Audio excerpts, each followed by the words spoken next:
Muito boa tarde, bem-vindos a mais um Maricá Debate. Hoje vamos conversar sobre um tema essencial para o bem-estar físico e mental de cada um de nós, a saúde do sono. Com o avanço das pesquisas e o crescente interesse por esse assunto, entender a importância de um sono de qualidade se tornou fundamental. Para nos auxiliar nesse assunto, temos a participação de dois especialistas no assunto. Beatriz Sardano, ela é pediatra e também médica do sono pela USP. Bem-vinda, Beatriz. Olá, boa tarde, pessoal. Muito obrigada pelo convite. Bom, e temos também Gabriel Pires, ele é biomédico com mestrado e doutorado em medicina do sono pela Unifesp. Bem-vindo, Gabriel. Olá, Lana, boa tarde, Beatriz e a todo mundo que nos vê hoje à tarde. Bom, vamos explorar os impactos que o sono tem em nossas vidas e como podemos melhorá-lo em mais uma edição do Maricá Debate.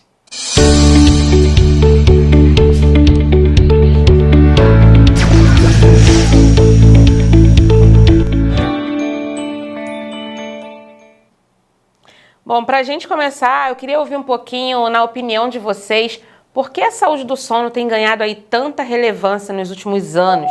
Como que ela impacta a nossa saúde física e mental? Beatriz.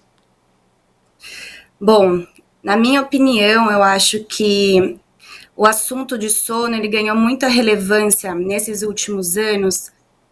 Acho que o grande gatilho foi a pandemia, porque eu acho que foi um momento que todo mundo acabou ficando mais dentro de casa, a gente acabou tendo uma modificação significativa, né, da nossa rotina, perdemos os hábitos antigos, e o que a gente fala muito, né, dentro do sono, Gabriel provavelmente vai concordar, a gente perdeu os nossos sincronizadores exógenos, que a gente fala. Então, todas as atividades que fazem a gente sincronizar o ciclo claro e escuro, né? Então, ficar muito dentro de casa, diminui a exposição à luz natural, diminui a interação social, acaba aumentando o uso, a exposição a telas.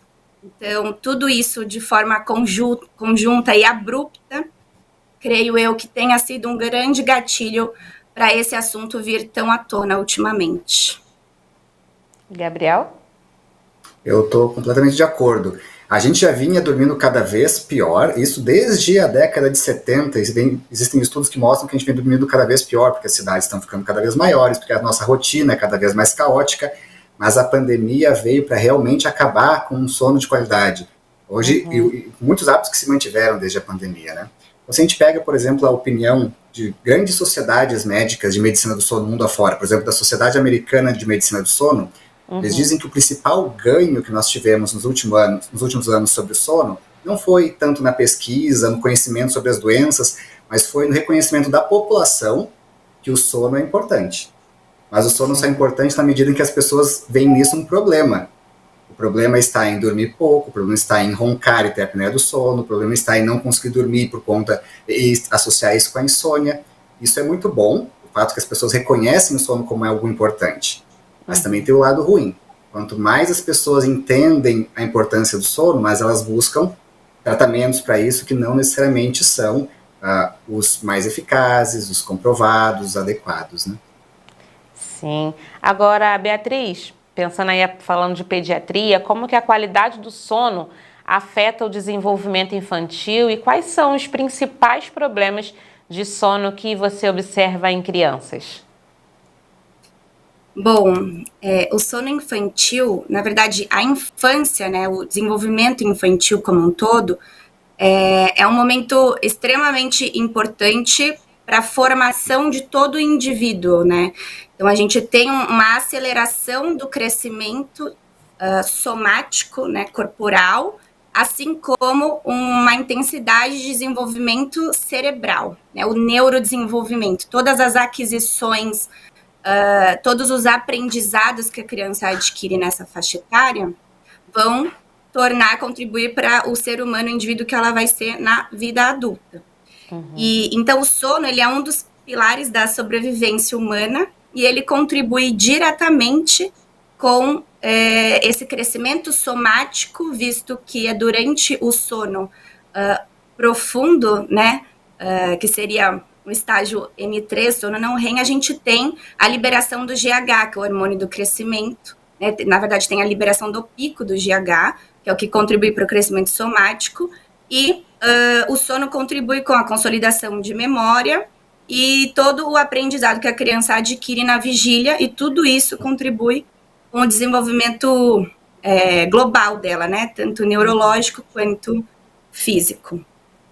E os principais problemas de sono, se a gente, em se tratando de consultório, as principais queixas que as mães acabam trazendo para a gente, a imensa maioria, na verdade, é sobre insônia comportamental. Não chega a ser um distúrbio orgânico em si, mas tem toda uma questão habitual e de rotina que acaba interferindo, mas também existem os distúrbios intrínsecos, orgânicos, e o mais prevalente é realmente a apneia. As crianças também têm apneia obstrutiva do sono. Caramba. Bom, é curioso, assim, tem algumas informações. Eu tenho um bebezinho pequeno, estou aí me conhecendo nessas novas informações, então é tudo muito novo para mim também. Agora, Gabriel, a pesquisa sobre sono evoluiu bastante, né, nos últimos anos. Quais são aí os avanços que você tem observado mais recentes na área, especialmente aqui no Brasil, que podem transformar o tratamento de distúrbios do sono? A pesquisa sobre sono tem crescido muito mesmo, e o Brasil é um dos expoentes de pesquisa em sono no mundo. O Brasil é muito respeitado. Os pesquisadores brasileiros, a gente tem grandes centros de pesquisa na cidade do Rio de Janeiro, em São Paulo, no sul do país, alguns no Nordeste também, então é bem disseminado. Nós somos muito respeitados pela geração de conhecimento em sono. Mas, em geral, a medicina do sono é muito recente. Essa aqui, a medicina do sono começou a se estruturar como área lá pela década de 70. Então, basicamente ontem, pensando no conhecimento médico que existe, né? Isso só foi acontecer, a gente só começou a entender o sono como algo importante na medida em que a gente começou a dormir mal. E foi aí que a pesquisa sobre sono começou a desenvolver. Então, a gente começou a descrever, a entender quais são os distúrbios de sono, quais são os melhores tratamentos. Ainda hoje tem muita coisa que a gente não conhece sobre sono. Mas o que a gente conhece bem são quais são os distúrbios de sono que a nossa sociedade tem, e a gente entende muito bem como tratá-los. Então, a cada ano surgem novos tratamentos para os distúrbios de sono, sejam eles os tratamentos farmacológicos, que é um remédio que vai te ajudar a dormir melhor, os tratamentos comportamentais, geralmente feitos por um psicólogo, ou os tratamentos com algum aparelho. Por exemplo, a apneia do sono, que a Beatriz mencionou agora há pouco conosco, no adulto é geralmente tratado com um equipamento chamado CPAP. É um aparelho, basicamente um compressor de ar que mantém a nossa garganta aberta durante a noite para que a gente respire. Então a pesquisa está evoluindo muito rápido para garantir que as pessoas possam se diagnosticar, caso elas tenham alguma queixa relacionada ao sono, e se tratar, caso a queixa seja transformada em um diagnóstico. O ponto importante da pesquisa para aplicabilidade clínica hoje está mais barrado em aspectos políticos. A pesquisa avança muito bem, o conhecimento sobre sono avança muito bem, mas a gente ainda não conseguiu transformar isso em conhecimento de uso público. Então a gente pode, por exemplo, analisar como é que os distúrbios de sono são abordados no SUS. O SUS é fantástico, todos nós temos muito orgulho do nosso Sistema Único de Saúde, mas ainda assim o sono não é muito bem abordado no SUS. Por exemplo, nos últimos anos, a gente não consegue ter mais de 3 mil exames de polissonografia por ano. A polissonografia é o principal exame para diagnosticar os distúrbios de sono. Isso no Brasil inteiro é muito pouco. Sim. Se a gente pega um grande laboratório de sono privado, isso se faz em um mês. Um único laboratório grande faz esse tanto de exames em um mês. Se a pessoa conseguiu fazer a polissonografia, veja, e mais que isso, tem locais aqui no nosso país, por exemplo, a região norte, não passa de 20 exames de polissonografia por ano. Então veja um tanto de pessoas que, embora a gente conheça as tecnologias, um tanto de pessoas que não têm diagnóstico por falta de acesso a isso. E mesmo que eu consiga fazer a polissonografia, o que eu faço depois? O SUS, infelizmente, ainda tem um acesso muito limitado ao CPAP, que é essa terapia que eu mencionei para vocês. Os remédios para tratar a insônia, eles não são os de melhor qualidade quando no SUS, a pessoa que tem insônia vai ser tratada no SUS, não vai ter acesso aos melhores medicamentos. E hoje a primeira linha para tratamento de insônia, que não é a medicação, é um tipo de terapia específica, chamada terapia cognitivo-comportamental para insônia, também não é diretamente oferecida pelo SUS. O SUS oferece tratamento com psicólogos, mas não com essa especialização. Então vejam, a gente sabe muito sobre sono, o conhecimento avança muito, o governo investe cada vez, já investiu mais, mas ainda investe bastante em pesquisa e a pesquisa sobre sono se vale disso. Mas está na hora de a gente conseguir, com esforços políticos, transformar conhecimento científico em benefício prático para a população. Muito importante. Agora, na opinião de vocês, como que a rotina e os hábitos da vida moderna têm interferido aí na qualidade do sono da população em geral? Beatriz. Bom, influencia demais, né? Eu costumo dizer que, na verdade, o sono, ele é a última coisa que você faz no dia, né? Então, hoje em dia, a gente está querendo ser cada vez mais produtivo, cada vez mais eficiente, cada vez mais multitarefas, e a gente vai enfiando coisa e atividade no meio do dia e vai jogando o sono cada vez mais para frente, né? A gente não dá o devido valor, a gente não fala, tal hora eu tenho que parar porque eu tenho que dormir. Quanto mais coisa couber no nosso dia, a gente vai abraçando e vai jogando sono para frente. Então, acho que essa demanda social, sociolaboral que a sociedade moderna está impondo cada vez mais na gente, a gente está cada vez mais se autocobrando, acaba impactando principalmente na redução do tempo de sono, né? Isso nem se falando da questão da qualidade e continuidade dele, né? Que podem aí abranger alguns distúrbios, mas o principal distúrbio aí, que é pandêmico, é a privação de sono, é a síndrome do sono insuficiente. E justamente por conta disso, né? Eu acho que, além disso, o avanço tecnológico aumenta, de novo, a história da exposição a telas e a gente acaba perdendo o nosso sincronizador principal, que é o ciclo claro-escuro, a exposição à luz natural, que vai, né, informar nosso cérebro continuamente o que é dia, o que é noite. Então, a gente está sempre mascarando o que está acontecendo no mundo externo, fechados na nossa bolha do mundo interno, atrás do computador, do celular, querendo ser cada vez mais produtivo. Tem a vantagem, eu acho, da ausência da barreira física, né, que a sociedade moderna trouxe, mas, por consequência, tem esses prejuízos. Sim. Gabriel, gostaria de complementar? Claro, isso é um assunto fantástico, como trazido aqui pela Beatriz. E talvez o que a gente tenha que pensar é na importância de priorizar o sono na nossa rotina. E parar com essa visão utópica de que a gente vai conseguir trabalhar em alta produtividade até às 11, e às 11h05 nós estaremos dormindo. Isso nunca vai acontecer, isso é utopia. A gente tem que entender que o sono, para que o sono aconteça, o nosso cérebro vai ter uma atividade cada vez mais lenta. Isso vai acontecendo aos poucos, isso no sono natural. Então, para que eu acabe conseguindo dormir, eu preciso de um período ali de 1 ou 2 horas para que o sono venha acontecer. Só que o sono, com essa 1 ou 2 horas de um ritual para que o sono aconteça, ele tem que caber na minha rotina. E na prática, o que vai acontecer é, sempre quando eu tenho uma tarefa a mais no meu dia, que eu preciso encaixar para entregar alguma coisa de trabalho, para estudar para uma prova, o que quer que seja, eu vou tirar o sono, vou riscar o sono da minha lista de tarefas. Então, o problema é que essa conta vai chegar em algum dia, né? Porque quanto mais privados de sono nós somos ao longo do dia, mais a gente está sujeito a problemas de saúde mental, problemas de saúde física, a problemas sociais também. Então, é uma questão de priorizar o sono e torná-lo importante antes que as consequências da falta de sono apareçam.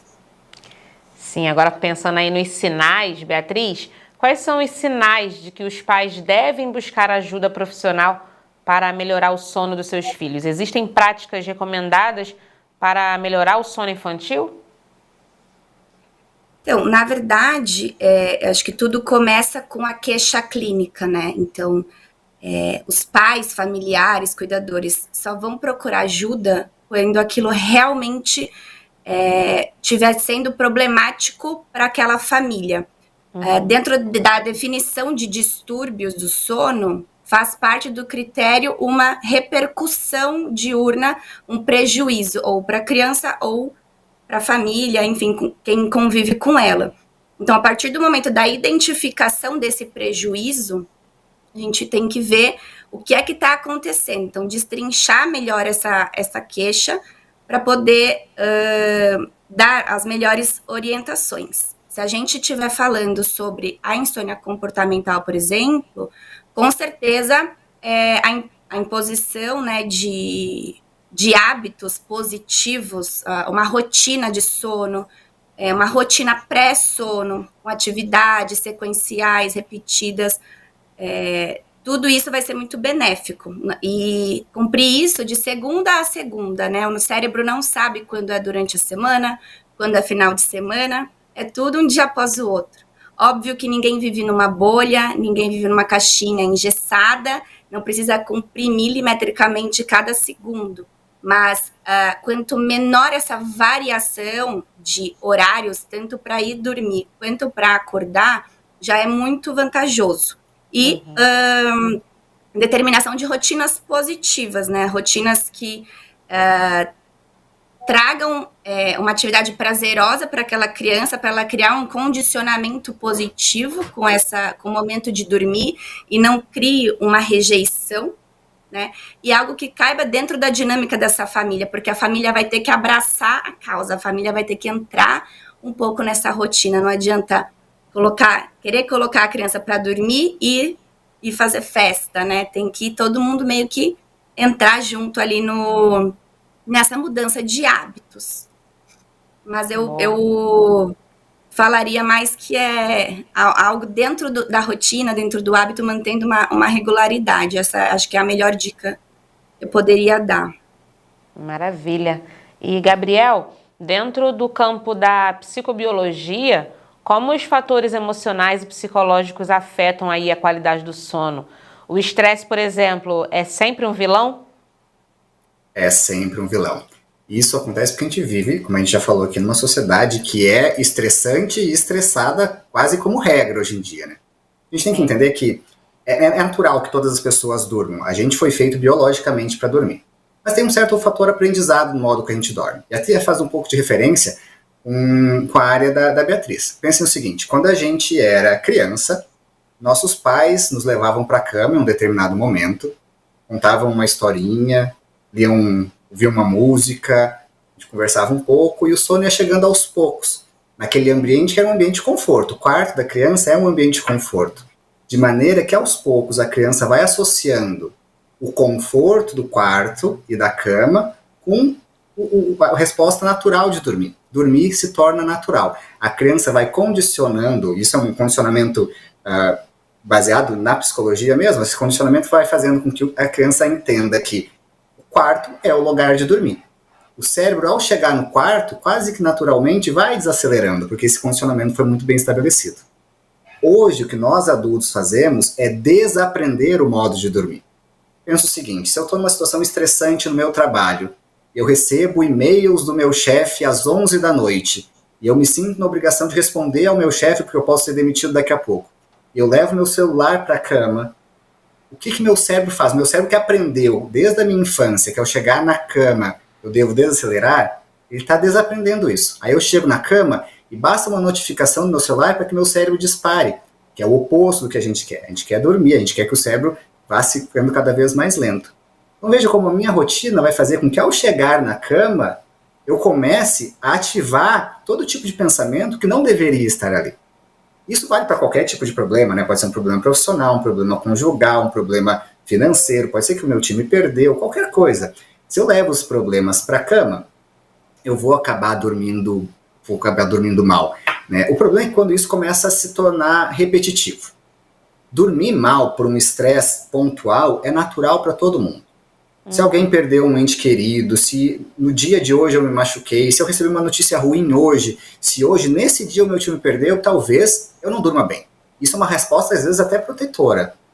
Mas, às vezes, quando a gente vai condicionando o nosso quarto como um ambiente de estresse, a gente, às vezes, já passou até do problema agudo. Meu time já ganhou o campeonato, eu já ganhei na Mega Sena, minha relação com a minha esposa está fantástica, mas ainda assim, o meu cérebro continua associando o ambiente de dormir uma coisa estressante. E aí eu chego na minha cama e os problemas vêm de volta. Então a gente só consegue realmente fazer com que o sono ocorra, de novo, entendendo que o sono e a cama tem que ser um ambiente de conforto. a gente tem que fazer o possível para manter todos os estresses fora da cama. A primeira coisa que a gente pode fazer é tentar não ter fatores de estresse, de ansiedade na nossa vida. Mas eles estão cada vez mais comuns na nossa sociedade. Então a gente não pode entender ou achar que passar uma rotina estressante, ter ansiedade, ter crises de ansiedade, burnout, essas coisas que a gente ouve cada vez mais, elas não são normais, devem ser tratadas.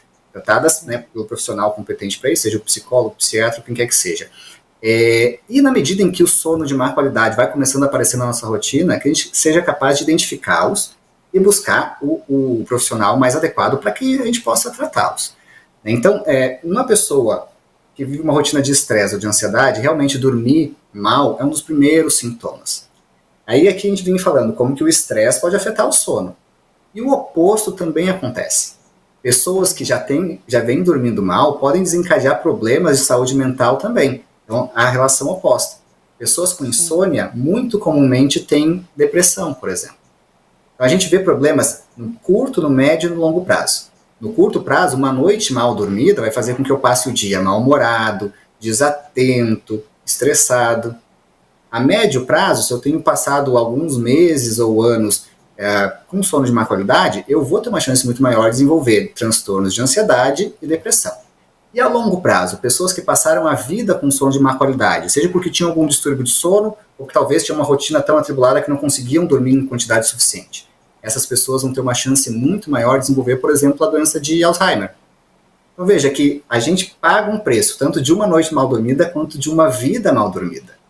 E o modo, de novo, voltando ao que a gente conversava desde o começo, o modo de garantir um sono de qualidade, pensando mais no comportamento, é realmente priorizar o sono. Entender que o sono deve ser importante na nossa rotina e a gente tem que fazer o possível para encaixá-lo ali. Dormir menos do que 7 horas realmente está associado com muitos problemas de saúde mental, de saúde física, e a gente tem que ter um olho muito aberto para isso. Sim. Agora pensando, vocês falaram um pouquinho sobre estratégias, nessa questão da rotina. Muitas pessoas têm problemas para dormir sem recorrer aí a medicamentos. Quais seriam as estratégias não farmacológicas mais eficazes para melhorar o sono que vocês poderiam compartilhar com o nosso público? Beatriz. Então, na verdade, antes de tudo, a gente tem que descartar qualquer distúrbio orgânico, né? Qualquer distúrbio primário do sono. Uhum. Então, até, como o Gabriel citou, né, muito a apneia obstrutiva do sono, que é uma doença altamente prevalente, que é tratável e pode estar prejudicando tanto o início quanto a manutenção desse sono. Então, antes de tudo, descartar um distúrbio intrínseco. Descartando um distúrbio, a mesma ideia das crianças, né? Então, mais uma vez, reforçando um condicionamento cerebral, um condicionamento positivo. Então, o ideal, que a gente se fala muito sobre higiene do sono, né? Mas o que é a higiene do sono? A higiene do sono é, eu não levo o celular para a cama, ou eu não durmo de TV ligada, mas envolve muito mais coisas, é uma limpeza do teu ambiente físico e o ambiente mental. Então, você tem que realmente desacelerar. A gente não é um botão de liga e desliga. O sono é um momento de entrega, é um momento que a gente está mudando os nossos neurotransmissores do alerta para o relaxamento, da vigília para o sono. Então, isso tudo demanda um tempo e a nossa cabeça tem que estar preparada para isso, tem que estar desestressada.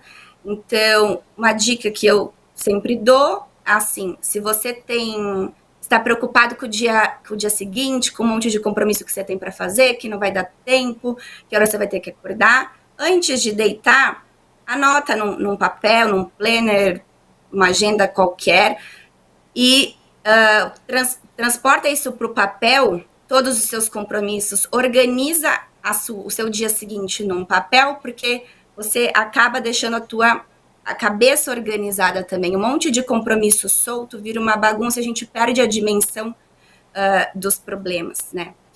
A questão do café, cafeína, né? Bebidas e alimentos cafeinados também eles prejudicam, porque o café ele compete com a adenosina no mesmo receptor, e a adenosina é uma substância que a gente está liberando todo o tempo que a gente está em vigília, que a gente está acordado.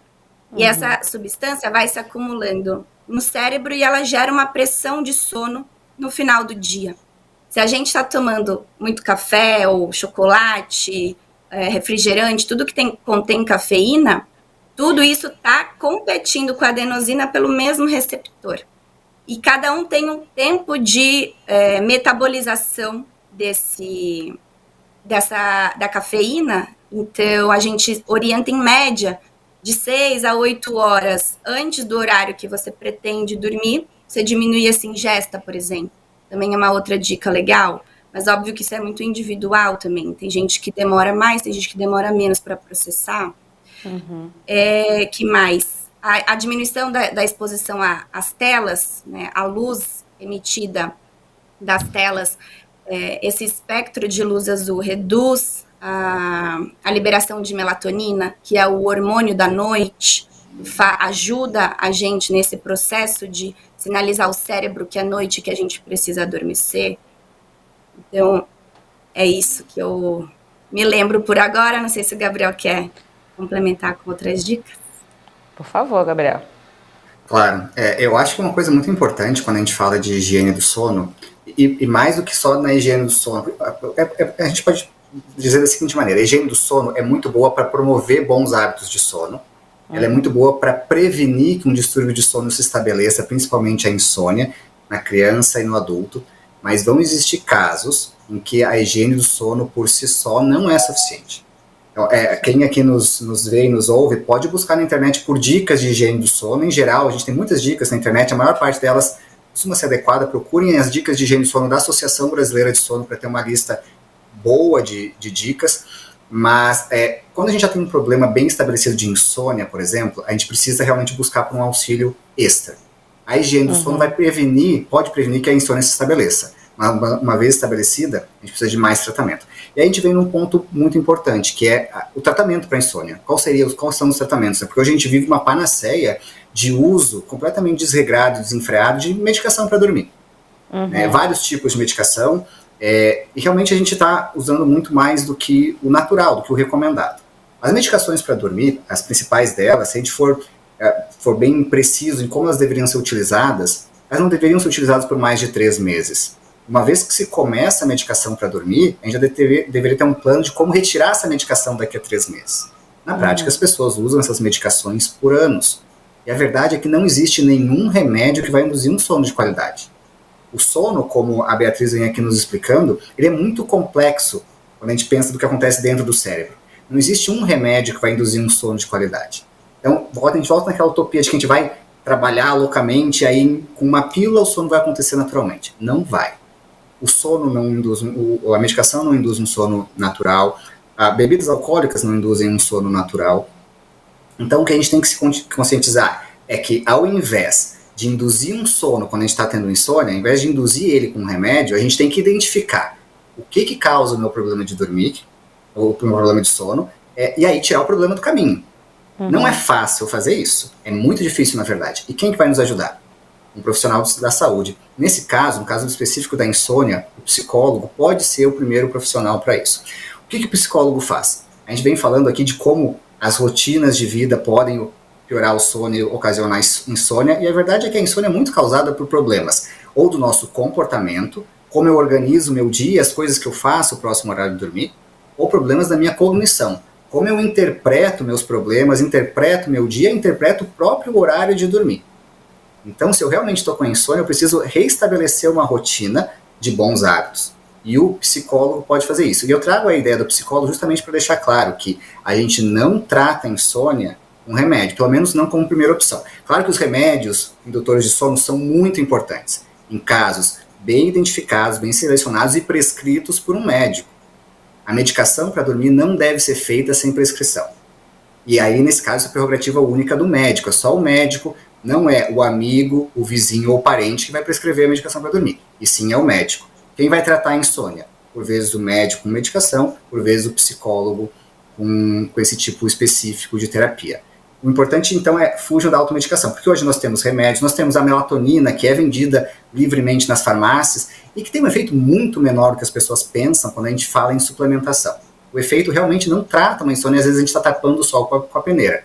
O que realmente melhora é se comprometer a mudar os hábitos. E veja só, mudar hábito é muito difícil. A gente quer que as pessoas que estão em sobrepeso mudem o hábito para melhorar a dieta e retornar a um outro peso. As pessoas que fumam, que mudem seus hábitos e parem de fumar. E é muito difícil nesses dois casos. Também é difícil mudar os hábitos para dormir melhor, mas com esse comprometimento e com o acompanhamento de um psicólogo especializado em sono, isso pode vir a ser possível. Medicação só como opção quando prescrita pelo médico.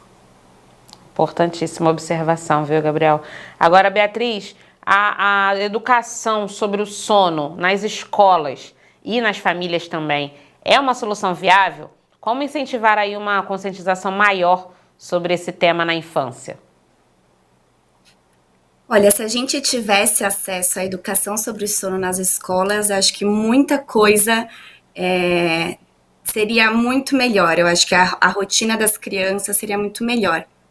Eu acho que o principal intuito de educar é a gente saber orientar os familiares, os professores, quem tem o contato com aquela criança durante o dia inteiro, o que é esperado e o que não é esperado, o que é um sinal de alerta para procurar ajuda e o que não é, para a gente poder tentar identificar um problema. Então, às vezes, igual o Gabriel falou, a questão, essa ideia fixa cognitiva de que os pais esperam uma coisa da criança e ela apresenta outra, nem sempre o que ela apresenta, a realidade dela está errada. Então, acho que o intuito da educação é justamente mostrar o que é esperado, o que é certo e o que é um sinal de alerta para procurar ajuda. Com certeza, se tivesse algum incentivo, uma própria iniciativa das escolas, a nível particular ou a nível de escolas públicas por parte do governo, nem que seja uma vez ao ano, uma vez por semestre, fazer uma reunião de pais e professores e fazer uma explanação um pouquinho de maneira muito abrangente sobre o que se espera ou não, já ajudaria muito, porque o sono, ele muda de acordo com a faixa etária, né? Cada faixa etária a gente espera uma coisa, a gente tem um tempo total de sono esperado para cada faixa etária. E, por exemplo, o adolescente é um público que sofre muito, porque eles, fisiologicamente, eles têm o que a gente chama de atraso de fase, um atraso fisiológico de fase. Então, eles têm, supondo, na fase escolar, liberam melatonina, por exemplo, por 10 horas da noite. Estou dando uma média. Chega na adolescência, eles têm a tendência de empurrar esse pico para frente, para mais tarde. Isso é fisiológico. Então, é algo que eles não têm controle sobre. Mas, juntamente com as questões comportamentais do adolescente, eles acabam exacerbando isso, eles empurram mais ainda esse pico lá para frente, acabam dormindo de madrugada, só que no dia seguinte o horário da escola continua sendo o mesmo. Então, eles encurtam esse tempo de sono também e acabam podendo ter uma queda do rendimento escolar, e é justamente a fase, né, que está estudando para fazer vestibular, e pode envolver muita frustração, é uma fase que eles são mais hiperreativos aí às emoções. Então, tem muita coisa que se sobrepõe. Então, a orientação, educar os pais, os professores na escola e as próprias crianças, de acordo com cada capacidade de compreensão, já ajudaria muito a tentar moldar esse comportamento em casa. E se viável, né, se fosse possível, o estabelecimento de horários um pouquinho mais tarde, para esse público adolescente, para iniciar as aulas, já ajudaria em muito eles por conta dessa questão fisiológica, que eles acabam sendo um público bastante prejudicado por causa disso. Importante, interessante, viu? Gabriel, com sua experiência aí em pesquisa, como que você vê a tecnologia, como os aplicativos de monitoramento, ajudando ou prejudicando a qualidade do sono? Esse é um tema bem interessante, porque a gente hoje depende de tecnologia para tudo, né? Tudo que nós fazíamos na rua, em contato com outras pessoas, há 10 ou 20 anos atrás, a gente faz mergulhado com o rosto no celular, né? E realmente tem dois lados essa discussão. Do lado negativo, a gente sabe que o celular, principalmente, mas todas as tecnologias, piora o nosso sono. Primeiro ponto, são dois os fatores de piora. O primeiro deles, a gente já conversou aqui, a Beatriz nos trouxe a importância da luz para estabelecer um sono de qualidade. Pensem que o nosso cérebro, ao longo da evolução inteira, centenas de milhares de anos, nós utilizamos a luz solar para nos dizer quando que é o horário de dormir e quando que é o horário de acordar. Era só o sol. Mas aí, nas últimas décadas, a gente vai no meio da noite, deita na cama, num escurinho, e a gente pega o celular e coloca o celular na frente do rosto com uma luz igual a do sol, uma luz de espectro amplo, com predomínio da faixa ali bem clarinha e numa alta intensidade. Ao ser exposto às 3 da madrugada a uma luz tão forte, tão perto dos meus olhos, meu cérebro vai pensar, é dia, e portanto eu vou agir como se fosse dia, o cérebro realmente dispara. Esse é o primeiro fator. Então a dica aqui é, não pegue o celular próximo ao horário de dormir. E mais importante, se perder o sono no meio da noite, não pegue o celular no meio da noite, que ainda é pior. Mas tem outra coisa também que a tecnologia nos traz, que não é só a luz. A luz existe na nossa rotina há um século, um pouco mais que isso. Mas as redes sociais nos trazem um excesso de interatividade. Então a gente está ali quase dormindo e a gente resolve pegar o celular uma última vez só para rolar o feed um pouquinho. E aí quando veja se passaram 2 horas daquela coisa infinita que a gente rola, a gente nem sabe mais por que está fazendo aquilo, mas é tão viciante que aquilo vai... E o celular traz uma troca tão grande com o usuário, diferentemente do que a TV trazia, né? Para quem tem TV no quarto também, o celular é muito pior. Então interatividade e luminosidade são os vilões do sono quando a gente fala de tecnologia. Tem pessoas que são mais sujeitas a isso, tem pessoas que são menos sujeitas a isso, mas quem tem insônia, esqueça usar o celular para o próximo horário de dormir. Bom, mas sabendo que o celular está na vida de todo mundo, muitas empresas têm tentado melhorar o sono com base em tecnologia. Então nós temos aplicativos, relógios, hoje nós temos anéis, nós temos roupas de cama inteligentes. Elas funcionam? Depende. A gente tem que ter um certo cuidado aqui, porque, voltando ao que a gente falou no começo da nossa conversa, hoje todo mundo entende que o sono é importante. E muitas pessoas têm dificuldade para dormir. Do ponto de vista comercial, isso vira um mercado. São muitas pessoas dispostas a comprar alguma coisa para fazer dormir melhor. E aí muitas empresas entram nesse mercado. Algumas com estratégias muito bem feitas e que funcionam. Outras com estratégias que são ruins, que não funcionam e são só simplesmente um produto que a gente compra. Então a gente tem que ter muito cuidado dessas tecnologias, ou para monitoramento de sono e algumas para tratamento de distúrbios de sono. Qual é a dica aqui então? A primeira coisa, quando a gente for comprar alguma coisa, ou para dormir melhor, ou para monitorar o meu sono em casa, que eu veja se aquele equipamento, ou se aquela terapia, ou aquele aplicativo, ele foi validado, ele foi testado. E principalmente aqui no Brasil, se ele foi aprovado pela Anvisa. Isso é muito importante. Se vocês entrarem na loja digital do celular de vocês, a quem nos ouve aqui, se vocês digitarem por sono, ou por sleep, né, o nome sono em inglês, vão voltar centenas de aplicativos. Qual desses funciona? É difícil para qualquer pessoa. No Brasil existem 2 aplicativos aprovados pela Anvisa para tratamento de sono. Quais são esses 2? Quem tem interesse, busque por esses aplicativos, fugindo dos que não são aprovados. Se eu vou monitorar meu sono com um reloginho em casa, será que eles funcionam mesmo? Muitas vezes eles até funcionam para nos dizer que hora que eu durmo e que hora que eu acordo. Quanto tempo eu passei dormindo, que são coisas bem simples de se medir, inclusive. Só que esses reloginhos, eles vão às vezes nos prometer um pouquinho mais. Eles vão querendo nos dizer quanto tempo de sono profundo nós tivemos, quanto tempo de sono REM nós tivemos, porque são informações mais interessantes, as pessoas querem saber quanto tempo de sono REM nós tiveram. Só que esses reloginhos, embora eles sejam capazes de nos dizer quanto tempo de sono eu dormi, eles erram muito quando a gente fala de tempo de sono REM e tempo de sono profundo. Mas aí a gente vê aqueles gráficos lindos e maravilhosos que nos dão vontade de monitorar o sono, né? Uma coisa importante é o seguinte, quando eu invisto em novas tecnologias para sono, o que eu tenho que ter cuidado? Primeiro, será que eu preciso monitorar meu sono? Porque muitas pessoas vão acabar desenvolvendo insônia por excesso de monitoramento. A gente chama isso de ortossonia. É o problema de sono desencadeado por uma necessidade de se monitorar. É como se fosse a vigorexia do sono.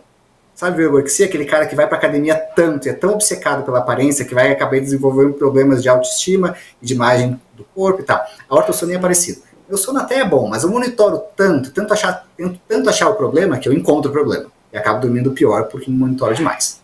Se eu tenho algum problema, aí sim, eu posso tentar me monitorar com relógios, com anéis, e posso buscar terapias digitais também. Buscar terapias digitais não substitui a necessidade de buscar o profissional de saúde.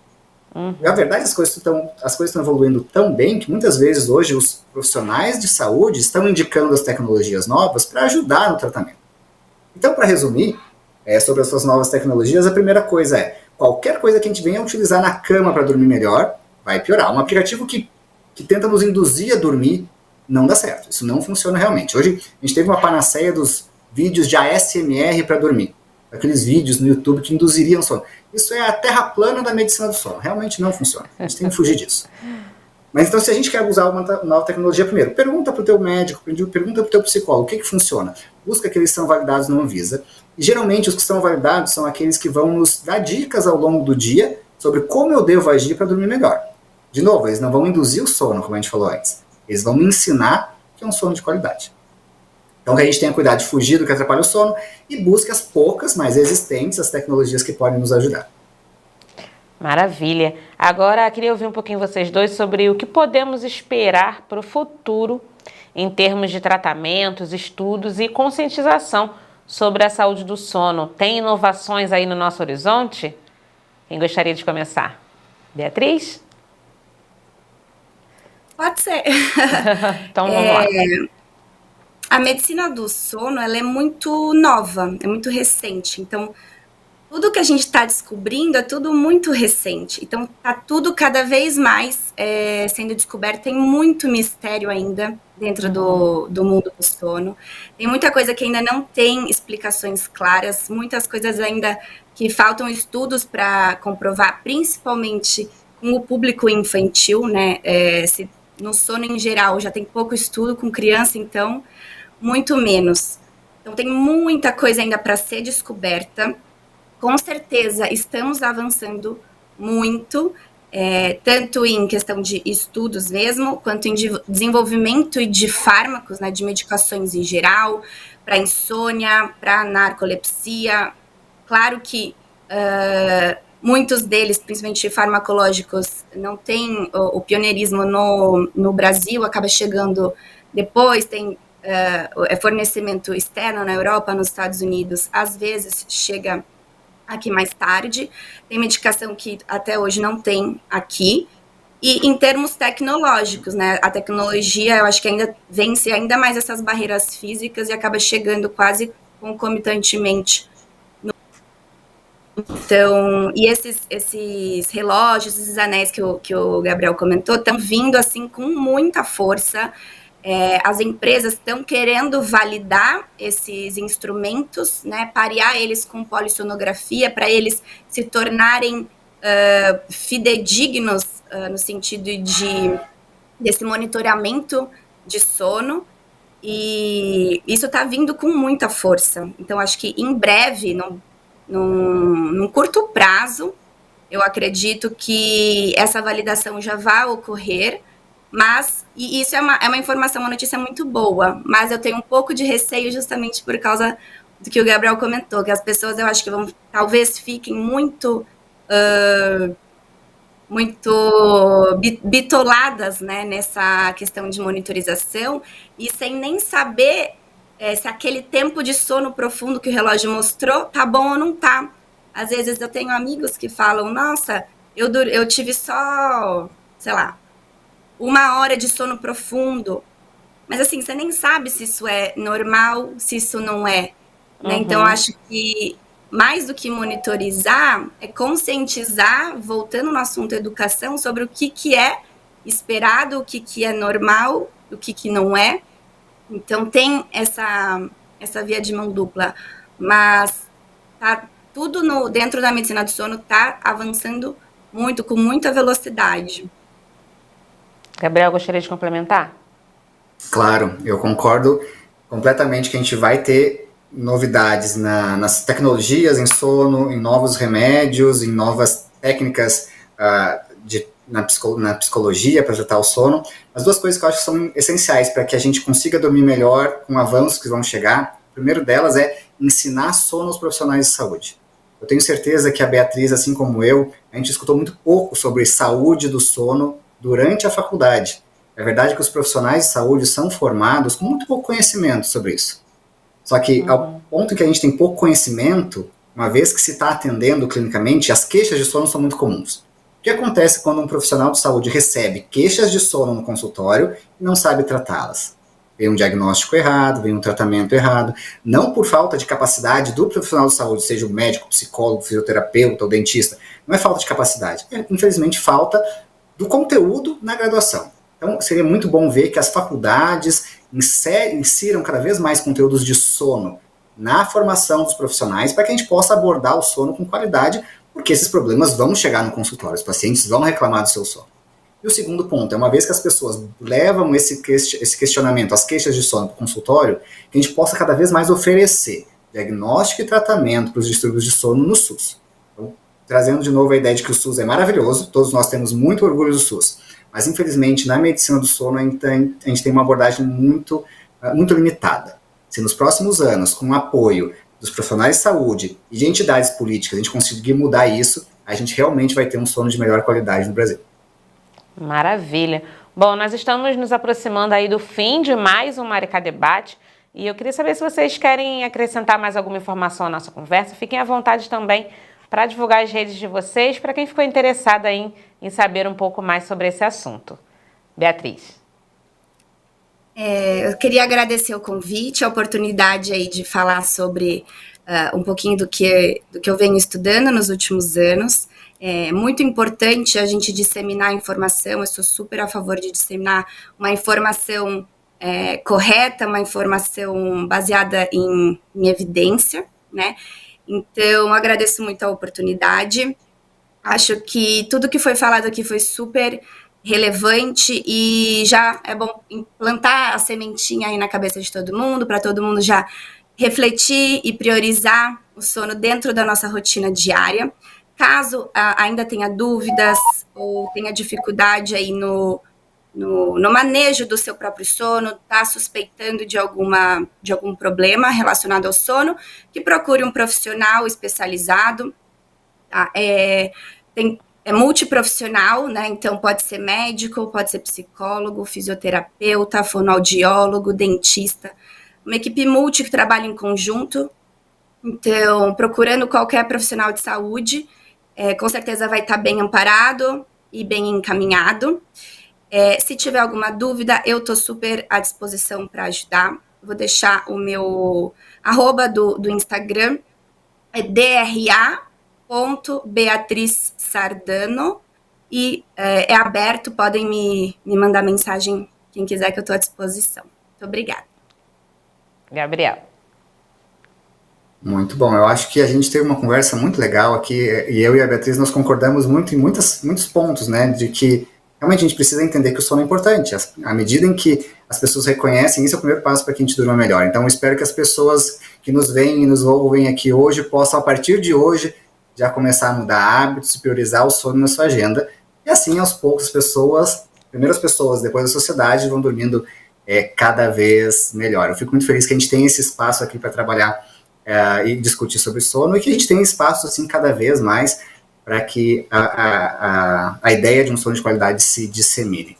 Também estou à disposição, assim como Beatriz, fiquem à vontade para me procurar nas redes sociais, @GNSPires, e foi um prazer. Fico feliz e espero que todos aqui que nos veem e nos ouvem possam dormir muito bem hoje à noite. Maravilha. Bom, muito obrigada pela participação de vocês no nosso programa de hoje. Eu espero aí que o público de casa realmente tenha conseguido absorver todas essas informações e tenha conseguido pegar dicas aí para garantir aí esse sono melhor hoje à noite. Muito obrigada mesmo, e eu espero participação de vocês em outras oportunidades aqui na TV Maricá, combinado? Combinado. É um prazer. Maravilha. Bom, pessoal, entender aí a saúde do sono é essencial para melhorar nossa qualidade de vida. As informações e práticas discutidas aqui hoje mostram que é possível, com orientação adequada, cuidar do sono e, consequentemente, da nossa saúde em geral.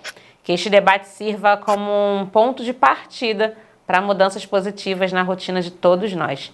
Muito obrigada por nos acompanhar até aqui e até o próximo Maricá Debate. Tchau, tchau.